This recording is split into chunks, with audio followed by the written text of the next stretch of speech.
अस्सलाम वालेकुम रहमतुल्लाह। बच्चों, आज इस लेक्चर में, इस वीडियो में हम बात करने जा रहे हैं एक बहुत ही इम्पोर्टेंट चीज़, एक बहुत ही इम्पोर्टेंट टर्म, क्वांटिटी, इस चैप्टर के हवाले से, फोर्स एंड एक्सेलरेशन के हवाले से, और इसका नाम है सेंट्रीपिटल फोर्स।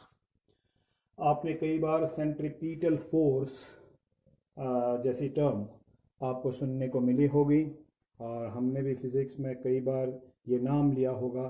और केमिस्ट्री में जब आप स्ट्रक्चर ऑफ एटम पढ़ते हैं तो वहाँ पर इलेक्ट्रॉन का जो रिवॉल्व करना होता है अराउंड द न्यूक्लियस, तो वहाँ पर भी हम सेंट्रीपिटल फोर्स ऑफ इलेक्ट्रॉन जो है उसके बारे में बात करते रहते हैं। यानी इलेक्ट्रॉन पर जो सेंट्रीपिटल फोर्स एक्ट होता है जिसकी वजह से वो सर्कुलर मोशन डिस्क्राइब करता है। तो ये सब चीज़ें, ये टर्म, मेरे कहने का मतलब है कि बहुत सुनने को हमें मिलती है।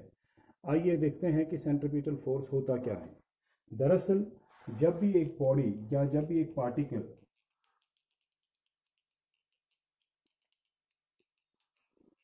किसी सर्कुलर पाथ में मूव करें, जब भी कोई पार्टिकल किसी सर्कुलर पाथ में मूव करें, यानी एक सर्कुलर पाथ डिस्क्राइब करें तो उसमें क्या होता है कि जब आप कहते हैं कि भाई ये एक सर्कुलर पाथ है और एक पार्टिकल इस तरीके से मूव कर रहा है कि वो ये सर्कुलर पाथ उसका डिस्क्राइब हो रहा है, उसकी मोशन सर्कुलर मोशन है, तो फिर मसला ये रहता है कि अगर वो किसी भी पॉइंट पर हो, जैसा कि आप सर्कुलर मोशन में सुनते आए हैं कि जब पार्टिकल, मान लीजिए हम तीन पोजीशंस फ़िलहाल पार्टिकल के लिए लोकेट करते हैं, या यहाँ पर हम तीन पोजीशंस को हम यहाँ पर दिखाते हैं। एक पोजीशन पॉइंट ए पर, दूसरी पोजीशन पॉइंट बी पर, फिर पॉइंट सी पर, ठीक है ना। तो मान लीजिए ये पार्टिकल ए से बी तक और फिर बी से सी तक आ गया, फिर वापस यहाँ से ए तक चला गया। अगर ये पार्टिकल इस सर्कुलर पाथ में एंटी क्लॉकवाइज मूव कर रहा है, मान लीजिए इस तरह से मूव कर रहा है, तो इस पॉइंट ए पर अगर हमें इसकी डायरेक्शन ऑफ मोशन या डायरेक्शन ऑफ वेलोसिटी देखनी होगी तो वो कैसे हम रिप्रेजेंट करेंगे। हम यहाँ पर एक टेंजेंट वेक्टर ड्रॉ करेंगे, और जिस डायरेक्शन में ये टेंजेंट ड्रॉ हो जाएगा, ये टेंजेंट वेक्टर ड्रॉ हो जाएगा, वही डायरेक्शन ऑफ मोशन है, वही डायरेक्शन है इस पॉइंट पर, इस पार्टिकल की, पॉइंट ए पर पार्टिकल की डायरेक्शन होनी चाहिए एक्चुअली ये, ठीक है ना। तो ये वेक्टर जो है ये डायरेक्शन ऑफ मोशन भी रिप्रेजेंट करता है, direction of velocity at point A भी रिप्रेजेंट करता है, ठीक है कि नहीं। मगर चूंकि ये पार्टिकल सर्कुलर मोशन में है तो ये पॉइंट ए पर इसकी डायरेक्शन ये तो है, लेकिन ये यहाँ से जा नहीं रहा है, बल्कि ये अपनी डायरेक्शन को चेंज करके इस पॉइंट बी तक आ रहा है। और अगर देखा जाए तो पॉइंट बी पर इसकी डायरेक्शन को रिप्रेजेंट करेगा एक और ऐसा ही टेंजेंट वेक्टर। अगर आप एक टेंजेंट डाल दें इस पॉइंट पर और उसको एरो हेड डाल दे सामने, तो हम इसको टेंजेंट वेक्टर कह सकते हैं। तो ये टेंजेंट है लेकिन वेक्टर है, तो फिर ये टेंजेंट वेक्टर रिप्रेजेंट करेगा direction of motion of this particle at point B, ठीक है ना। यानी पॉइंट बी पर आते आते इस पार्टिकल की डायरेक्शन बेसिकली ये है, लेकिन वो वहां से नहीं जा रहा है, वो सी तक आ गया है। जब वो सी तक आ गया है तो सी पर अगर इसकी डायरेक्शन को देखा जाए तो हमें यहाँ पर फिर से एक ऐसा ही टेंजेंट वेक्टर ड्रॉ करना होगा। अब अगर आगे बढ़ते हुए ये सी से डी तक पहुंच गया है ये पार्टिकल, मान लीजिए, तो इस डी पर अगर देखेंगे, जब ये डी तक आ गया तो डी पर जो इसकी डायरेक्शन ऑफ मोशन है that is represented by this vector. तो फिर आप क्या देख रहे हैं, हमें ये देखने को मिल रहा है कि इसकी डायरेक्शन ऑफ मोशन जो है वो डिफरेंट पॉइंट्स पर रिप्रेजेंट हो रही है जब हम उस पॉइंट पर एक टेंजेंट वेक्टर ड्रॉ कर रहे हैं। एक tangent drawn at that point two this circle that represents the direction of motion of the particle at that point in the circular path। तो अब आप देखने को सीधा ही ये पता चलता है कि इस पॉइंट पर पार्टिकल की डायरेक्शन ये थी along this tangent vector, लेकिन ये गया टुवर्ड्स बी, ठीक है ना। तो इसने अपनी डायरेक्शन चेंज की, ये इस डायरेक्शन में से इस डायरेक्शन के अलोंग नहीं गया। फिर पॉइंट बी पर इसकी डायरेक्शन थी along this tangent vector, लेकिन इसने फिर डायरेक्शन चेंज की और ये पॉइंट सी तक आ गया। फिर पॉइंट सी पर इसकी डायरेक्शन थी along this tangent vector, इसने फिर डायरेक्शन चेंज की और पॉइंट डी तक आ गया। इस पॉइंट डी पर इसकी डायरेक्शन थी along this tangent vector, लेकिन इसने फिर डायरेक्शन चेंज की और ये पॉइंट ई तक आ गया, तो कंटिन्यूसली ये पार्टिकल जो सर्कुलर पाथ में है अपनी डायरेक्शन चेंज कर रहा है। अगर हम मान के चलें कि ये पार्टिकल यूनिफॉर्म सर्कुलर मोशन में भी है, अब यूनिफॉर्म सर्कुलर मोशन में क्या होता है, इक्वल डिस्टेंसेस ट्रैवल होती हैं in equal intervals of time. मतलब ये हुआ कि अगर मैं इस सर्कुलर पाथ को इक्वल डिस्टेंसेस में डिवाइड करूं, मान लीजिए इसकी सर्कमफेरेंस है 10 सेंटीमीटर और मैं इस सर्कमफेरेंस को 10 इक्वल हिस्सों में डिवाइड करता हूं, हर हिस्से की लेंथ कितनी होगी, 1 सेंटीमीटर। अब मान के चलते हैं कि इसने हर सेंटीमीटर को बराबर बराबर टाइम में ट्रैवल किया, तो इसकी स्पीड क्या रही, सेम। तो जब ये पार्टिकल सर्कुलर मोशन में with the same speed move करेगा, अपनी स्पीड को चेंज नहीं करेगा, तो हम कहते हैं कि इसकी स्पीड यूनिफॉर्म है और हम इस सर्कुलर मोशन को यूनिफॉर्म सर्कुलर मोशन कहते हैं। ऐसा हम पीछे भी पढ़ चुके हैं। लेकिन स्पीड इसकी सेम रहे या ना रहे, मतलब इसका circular motion uniform circular motion हो या नॉन यूनिफॉर्म सर्कुलर मोशन हो, अगर इसकी स्पीड चेंज होती है तो ये नॉन यूनिफॉर्म सर्कुलर मोशन है, अगर स्पीड कांस्टेंट रहती है तो ये यूनिफॉर्म सर्कुलर मोशन है। अब ये यूनिफॉर्म सर्कुलर मोशन हो या नॉन यूनिफॉर्म सर्कुलर मोशन हो, लेकिन डायरेक्शन तो हर पॉइंट पर इसकी चेंज हो रही है। अगर इसकी स्पीड चेंज नहीं भी हो रही है लेकिन डायरेक्शन चेंज हो रही है, तो इसका मतलब ये हुआ there is always a change in velocity. तो वेलोसिटी तो चेंज हो रही है, because change in magnitude of velocity brings the change in velocity. Change in direction of velocity, that also brings the change in velocity. Velocity का magnitude change हो तो velocity change हो गई, वेलोसिटी की सिर्फ डायरेक्शन चेंज हो तो velocity change हो गई, दोनों चीज़ें चेंज हो तो वेलोसिटी चेंज। वेलोसिटी को जब हम कहते हैं कि वेलोसिटी चेंज हो गई है, तो इसका मतलब सिर्फ ये नहीं है कि मैग्नीट्यूड चेंज होना चाहिए तभी हम कहेंगे वेलोसिटी चेंज हो गई, नहीं।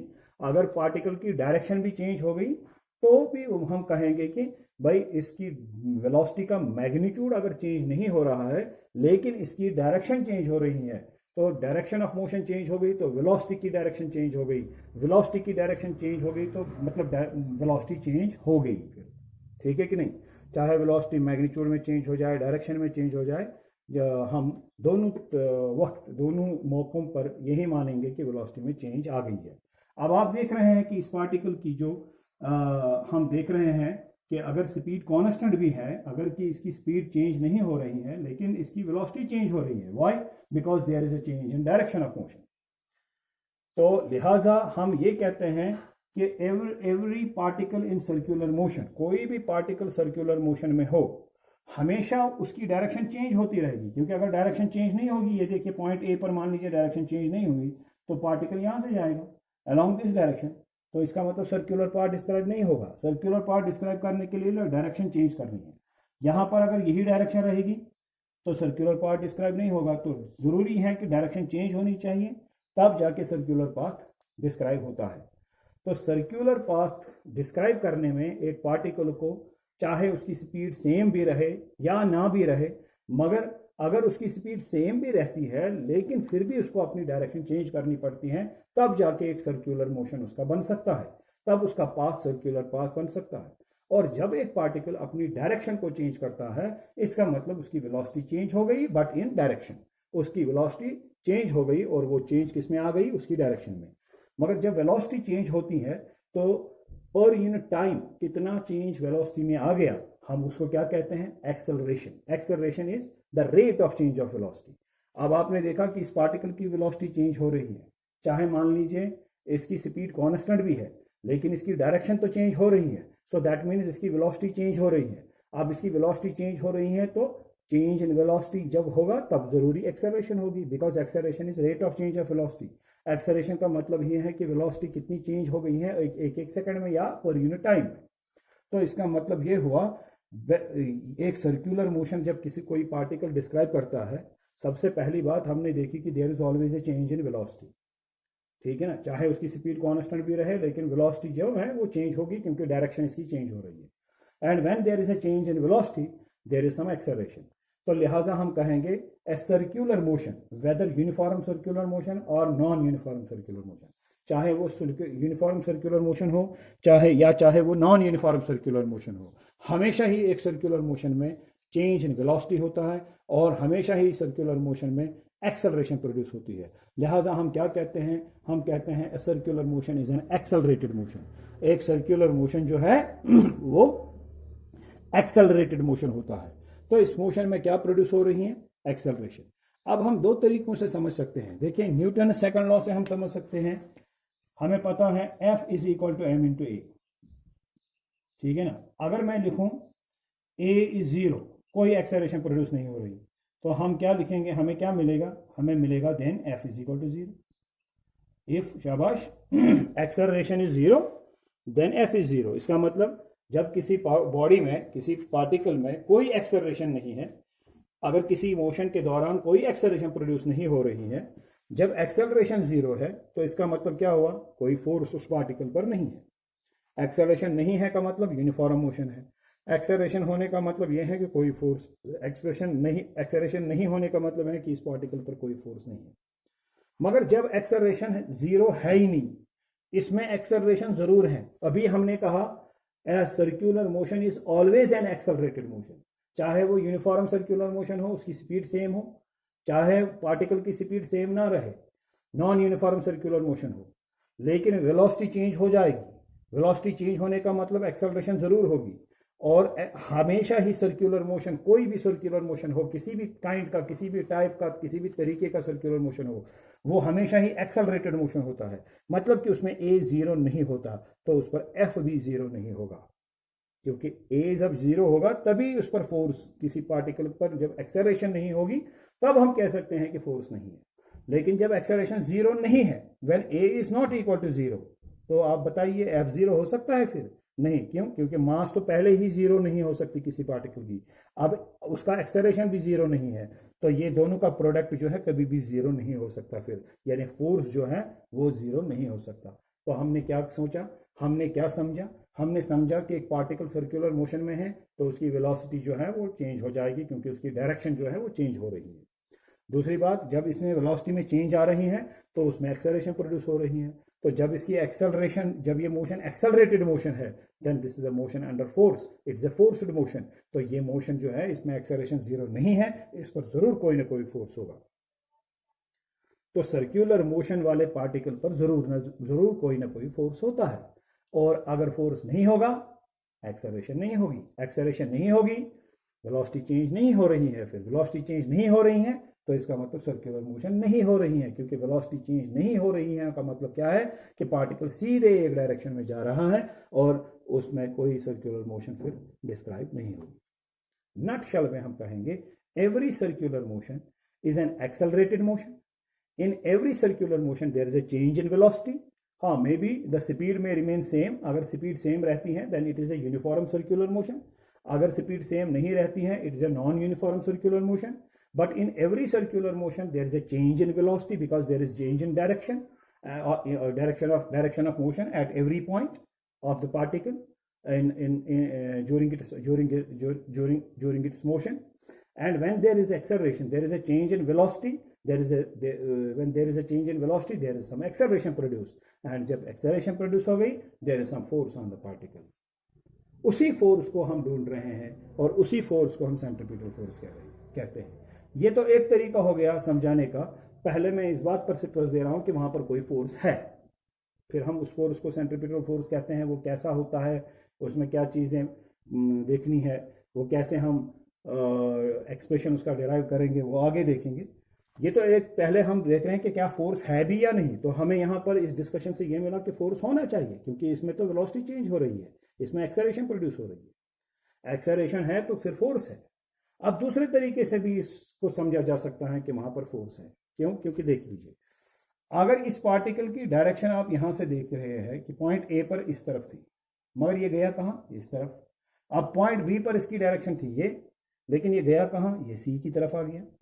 तो इसका मतलब हर पॉइंट पर ये सी पर इसकी डायरेक्शन ये थी, लेकिन ये यहां जा रहा है डी की तरफ। डी पर डायरेक्शन ये थी, ये गया इधर ई की तरफ। तो इसका मतलब हर पॉइंट पर क्या कर रहा है? Direction change. डायरेक्शन चेंज करने का मतलब क्या होता है? जब किसी पार्टिकल, किसी बॉडी का स्टेट चेंज हो जाता है, डायरेक्शन चेंज हो, कोई पार्टिकल रेस्ट से मोशन में आ जाए, हम कहेंगे उसका स्टेट चेंज हो गया। किसी पार्टिकल को मोशन से रेस्ट में ला जाए, हम कहेंगे उसका स्टेट चेंज हो गया। किसी पार्टिकल की स्पीड इंक्रीज की जाए, हम कहेंगे उसका स्टेट चेंज हो गया। उसकी स्पीड डिक्रीज करवाई जाए की जाए, उसकी स्पीड डिक्रीज की जाए, तो हम कहेंगे इसका स्टेट चेंज हो गया। यहां तक कि अगर किसी पार्टिकल की डायरेक्शन चेंज हो गई तो उसका स्टेट चेंज हो गया। Newton first law of motion में कहा गया है कि एक बॉडी का स्टेट खुद से चेंज नहीं हो सकता जब तक कि उस पर कोई एक्सटर्नल फोर्स ना हो। मतलब ये पार्टिकल भी अपनी डायरेक्शन को चेंज नहीं कर सकता है, ये तभी कर सकता है जब इस पर कोई फोर्स होगा। तो बात साफ होगी, अगर ये पार्टिकल अपनी डायरेक्शन चेंज कर करके सर्कुलर मोशन में घूम रहा है तो डायरेक्शन तो इसकी चेंज हो रही है, उसमें तो कोई शक नहीं है। आप देख रहे हैं यहाँ की डायरेक्शन इधर है, यहाँ पर इस डायरेक्शन ये होनी चाहिए थी, यहाँ पर डायरेक्शन ये होनी चाहिए थी, यहाँ पर ये होनी चाहिए थी, यहाँ पर ये होनी चाहिए थी, लेकिन हर पॉइंट पर ये उस तरफ जा ही नहीं रहा है जहाँ पर इसकी डायरेक्शन है, जो इसकी डायरेक्शन होनी चाहिए। ये तो दूसरी डायरेक्शन में मुड़ के जा रहा है और सर्कुलर पार्ट डिस्क्राइब करके जा रहा है। तो अपनी डायरेक्शन को क्या कर रहा है? चेंज। अगर ये डायरेक्शन को चेंज कर रहा है भाई, तो क्या खुद से कोई चीज डायरेक्शन को चेंज कर सकती है? नहीं। कब चेंज हो सकती है किसी चीज की डायरेक्शन? जब कोई फोर्स उस पर होगा। तो in light of Newton first law of motion, it can also be said, since the particle is changing its direction of motion, so it is changing its state of motion. When it is changing its state, there must be some force acting on it, वरना ये अपना state खुद ही change नहीं कर सकता। तो second law से भी हम देखते हैं कि इसमें एक्सेलरेशन प्रोड्यूस होती है, इसलिए इस पर फोर्स है। फर्स्ट लॉ से भी हम समझते हैं कि इसकी डायरेक्शन चेंज हो रही है, तो लिहाजा डायरेक्शन चेंज करने के लिए वहां पर कोई फोर्स होना चाहिए। ठीक है, तो दोनों तरीकों से हम समझते हैं कि जब भी एक पार्टिकल सर्कुलर मोशन में हो तो उस पर कोई ना कोई फोर्स होता है जिसकी वजह से वो सर्कुलर मोशन डिस्क्राइब होती है। इसी फोर्स को, जिस फोर्स की वजह से एक पार्टिकल सर्कुलर मोशन डिस्क्राइब कर पाता है, इसी को हम सेंट्रीपिटल फोर्स कहते हैं। अब सवाल ये पैदा होता है कि हम क्यों इसको सेंट्रीपिटल फोर्स कहेंगे, और इस फोर्स की एक्चुअल क्वालिटीज क्या है, यानी बेसिक क्वालिटीज क्या हैं, जिन बेसिक क्वालिटीज की बिना पर हम इस फोर्स को डिफाइन कर सकते हैं। ये देख लीजिए, ये तो सीधी सी बात है कि अगर ये पार्टिकल है, ये पॉइंट ए पर, इसको जाना कहाँ था? इस डायरेक्शन में, लेकिन ये कहाँ गया? मुड़ के इस तरफ। तो इसका मतलब जो इस पर फोर्स होना चाहिए वो इस तरफ होना चाहिए, टुवर्ड्स द सेंटर, यानी इस तरफ। मान लीजिए ये जो मैं पेन से दिखा रहा हूं, अगर ये पेन से मैं इस पॉइंट पार्टिकल पर, ये पार्टिकल है, ये मेरी उंगली जो है ये पार्टिकल है, ये पार्टिकल आगे जाने की कोशिश कर रहा है इस डायरेक्शन में, यहाँ से जहाँ से हमने टेंजेंट डाल दिया है। लेकिन हो क्या रहा है कि इस पर, जैसे ये पेन है आ रहा है, इसी तरीके से इस पार्टिकल पर फोर्स है, और ये पार्टिकल जैसे यहाँ जाने की कोशिश कर रहा है, तो लेकिन ये यहाँ से फोर्स आ रहा है, यहाँ से पेन से, ठीक है ना। तो ये यहाँ से फोर्स आ रहा है, तो ये यहाँ नहीं जा पा रहा है, बल्कि इस फोर्स की वजह से ये इस तरफ मुड़ रहा है। इस तरफ जाना था यहाँ से, लेकिन वहां से फोर्स आ गया तो वो यहाँ आ गया। अब यहाँ पहुंच गया, तो यहाँ पर भी फोर्स किस तरफ है? अंदर की तरफ है, इस तरफ। तो जाना कहाँ था? इसको यहाँ से जाना था, लेकिन ये जो फोर्स आ गया, ये जो ऊपर से फोर्स आ गया, ठीक है ना, ये फोर्स इसको यहाँ से नहीं ले जाने देता है, बल्कि ये फोर्स जो पेन से मैं दिखा रहा हूँ, ये फोर्स इसको टिल्ट करके यहाँ से ले जा रहा है, पहुंचाया पॉइंट सी तक। अब यहाँ से तो जाने नहीं दिया, पॉइंट सी तक पहुंचाया। पॉइंट सी पर भी ये फोर्स इस तरफ है, ऐसे, तो अंदर की तरफ, ठीक है ना। तो जाना कहाँ था इस पार्टिकल को? यहाँ से, लेकिन अब चूंकि फोर्स इस तरफ आ गया, तो ये फोर्स इसको इस तरफ ले जाएगा, थोड़ा सा अंदर की तरफ, तो आ गया पॉइंट डी पर। पॉइंट डी पर ये फोर्स इस तरफ है, तो ये इस तरफ जाएगा ये पार्टिकल। अब आप देख रहे हैं पॉइंट ए पर फोर्स किस तरफ था? अंदर की तरफ, towards the centre. Point B पर फोर्स किस तरफ था? ये था फिर से टुवर्ड्स द सेंटर। ये पॉइंट सी पर जब पार्टिकल था, ये देखिए पार्टिकल ये है, इसको यहाँ से जाना था, ये मेरी उंगली का टिप जो है ये पार्टिकल समझ लीजिए, इसको जाना यहाँ से था, लेकिन फोर्स आ गया यहाँ से, ठीक है ना, और वो फोर्स इसको धकेल रहा है, यहाँ से नहीं जाने दे रहा है, बल्कि यहाँ से इसको ले जा रहा है। तो इस पॉइंट पर भी फोर्स कहाँ है? इस तरफ है, यानी टुवर्ड्स द सेंटर है, इस तरफ।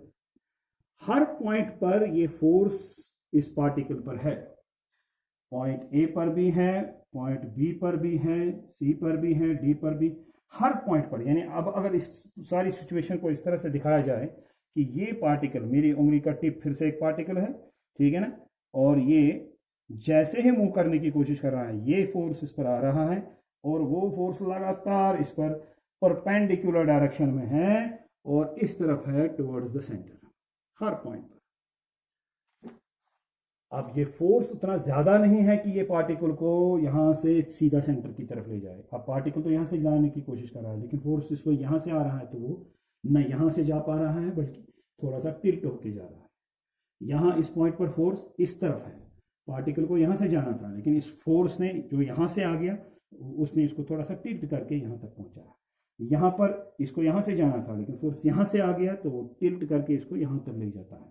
यहाँ पर भी यही सिचुएशन है कि फोर्स यहाँ से था, जाना यहाँ से था, लेकिन यहाँ से फोर्स है तो लिहाजा वो यहाँ से पार्टिकल नहीं जा पा रहा है, थोड़ा सा टिल्ट होकर पॉइंट ई तक पहुँच रहा है। तो हर पॉइंट पर इस पर एक फोर्स है and that force is perpendicular to the direction of motion. ये देखिए यहाँ पर फोर्स की डायरेक्शन क्या है, ये जो टेंजेंट है ये रेडियस है सर्कल का।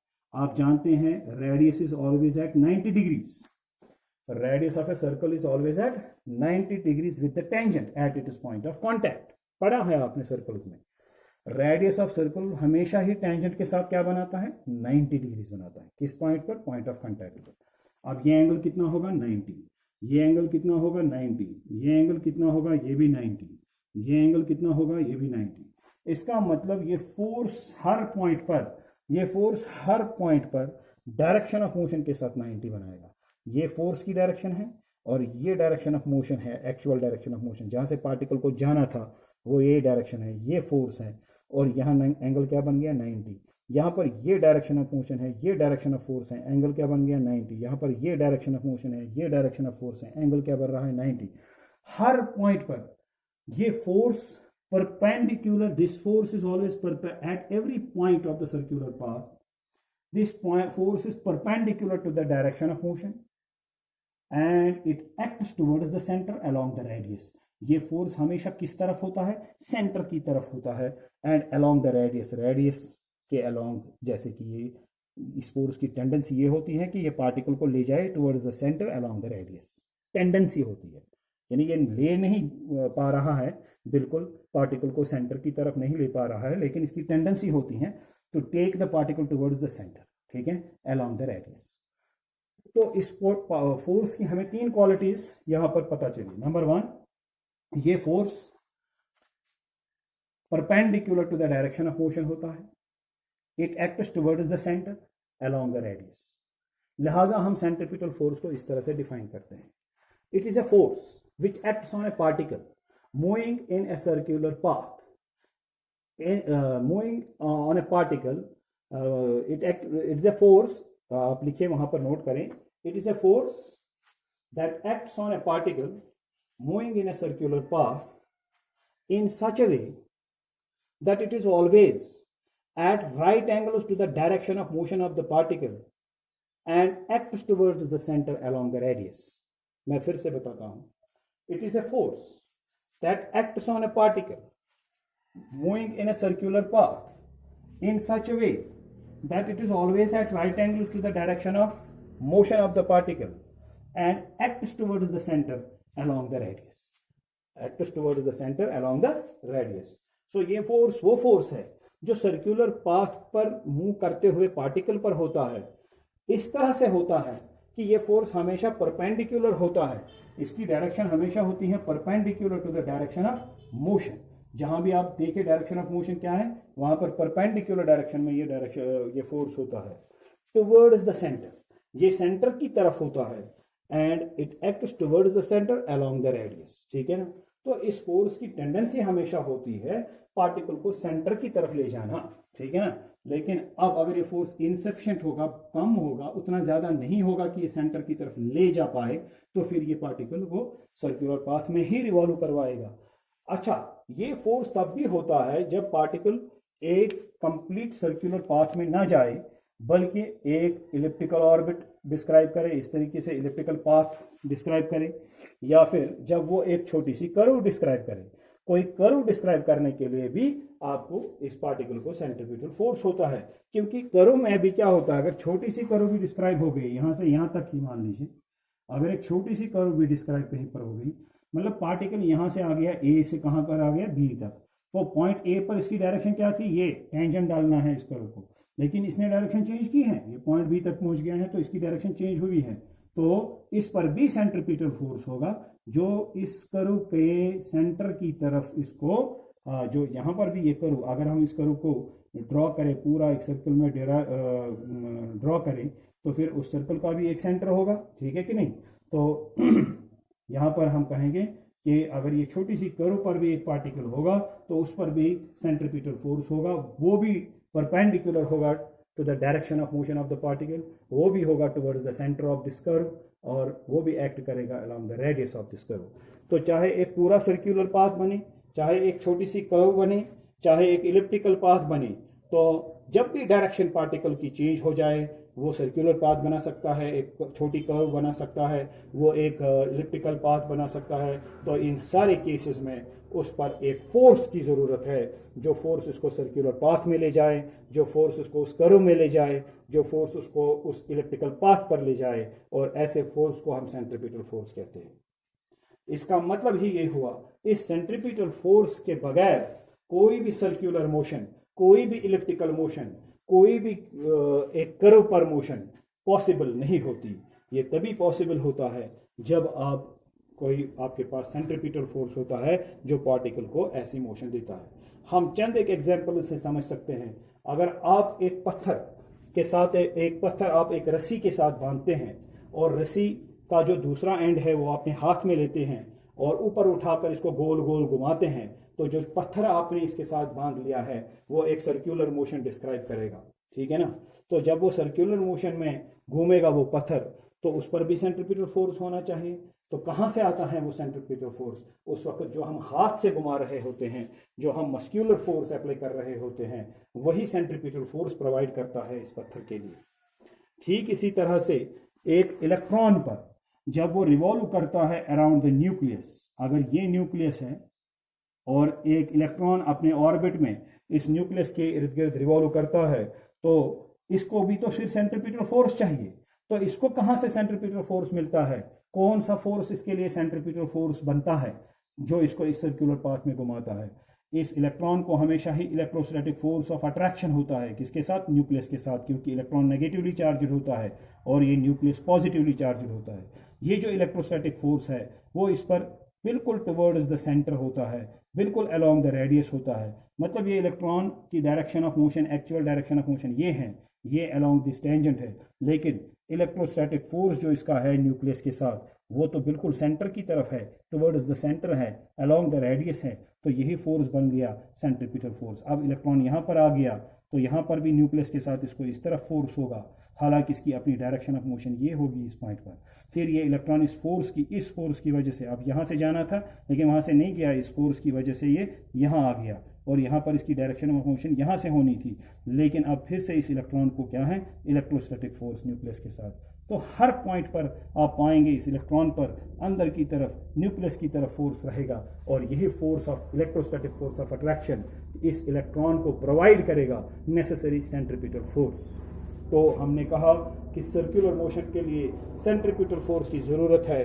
तो एक क्वेश्चन हमें ये मिलता है फिर कि how does where from does an electron get centripetal force while revolving around the nucleus? कहाँ से लाता है इलेक्ट्रॉन सेंट्रीपिटल फोर्स न्यूक्लियस के इर्द गिर्द रिवॉल्व करने के लिए? तो हम इसके जवाब में लिख सकते हैं, the electrostatic force of attraction between an electron and the nucleus, electron and the nucleus provides it the necessary centripetal force, provides the necessary centripetal force for the electron, due to which the electron revolves around the nucleus. इसीलिए हम कहते हैं भाई electron क्यों घूमते हैं nucleus के इर्द गिर्द? तो फिर हमारा जवाब क्या होता है, भाई इलेक्ट्रॉन और न्यूक्लियस के दरमियान इलेक्ट्रोस्टैटिक फोर्स ऑफ अट्रैक्शन होता है, इसलिए वो घूमते हैं। दरअसल उस इलेक्ट्रोस्टैटिक फोर्स ऑफ अट्रैक्शन की वजह से उसको सेंट्रीपिटल फोर्स मिलता है, और सेंट्रीपिटल फोर्स मिल गया तो सर्कुलर पाथ वो डिस्क्राइब करेगा फिर, ठीक है कि नहीं।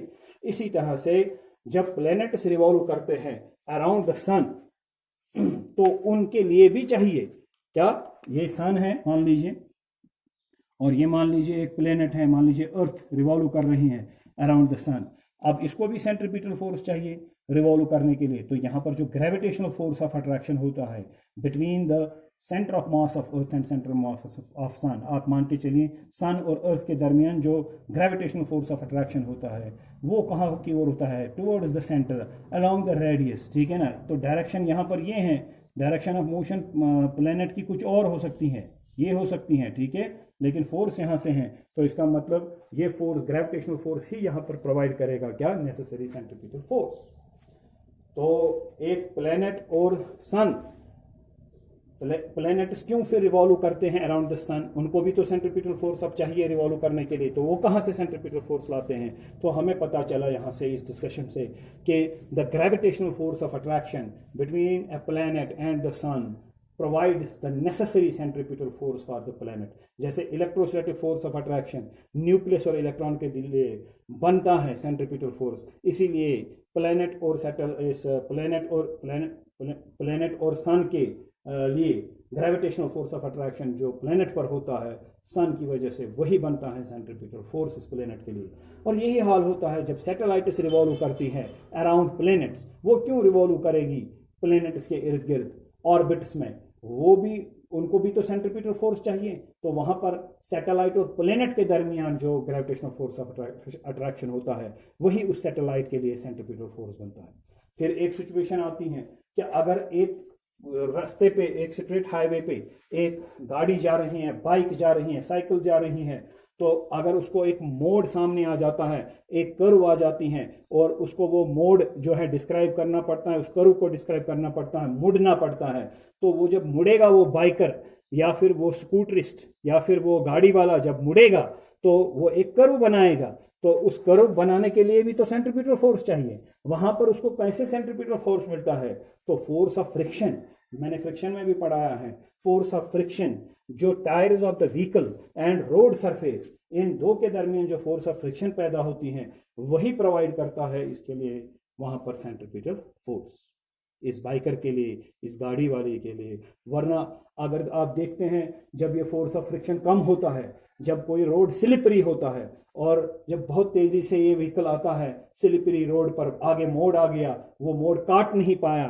तो उसको स्लिप हो गया, वो सामने से चला गया, आगे चला गया, तो इसका मतलब उसको उतना सेंट्रीपिटल फोर्स नहीं मिला जितना उसको मोड़ काटने के लिए या इस कर्व को डिस्क्राइब करने के लिए चाहिए था सेंट्रीपिटल फोर्स, उतना उसको नहीं मिला। क्यों नहीं मिला, क्योंकि वो सेंट्रीपिटल फोर्स कहां से आएगा, फोर्स ऑफ फ्रिक्शन बनेगा सेंट्रीपिटल फोर्स, तो फोर्स ऑफ फ्रिक्शन कम था, रोड स्लिपरी थी, सरफेस स्लिपरी थी, बारिश गिरी थी, कीचड़ थी, या फिर बारिश गिरी थी और फिर उस पर मान लीजिए बर्फ जमी थी या ऐसी कुछ चीज थी, ठीक है ना, जिससे ये रोड स्लिपरी हो गया और उसकी वजह से फ्रिक्शन कम होगी। जब फ्रिक्शन ही कम होगी तो सेंट्रीपिटल फोर्स तो फ्रिक्शन से ही बनेगा, तो वहां पर उसको सेंट्रीपिटल फोर्स कम बन गया, तो लिहाजा उसने कर्व नहीं डिस्क्राइब कर पाया वो, और वो सीधे आगे से सिकिड़ हो गया।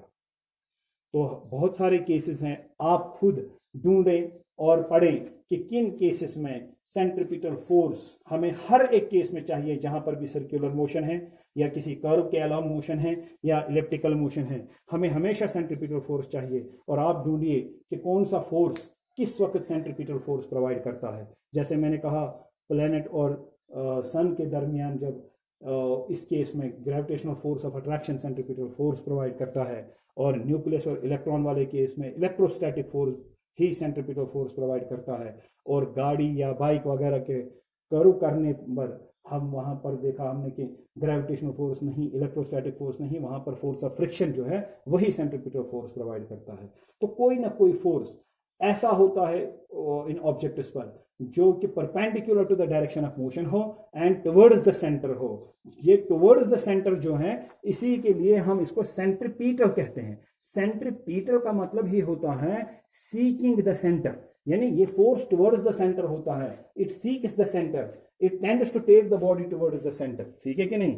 तो and it acts along the radius. तो which force is centripetal force? It is a force which acts on a particle moving in a circular path, ठीक है कि नहीं, moving in a circular path in such a way that it is always perpendicular to the direction of motion of the particle acting towards the center along the radius, ठीक है कि नहीं। और बाकी दूसरे लेक्चर में इंशाल्लाह।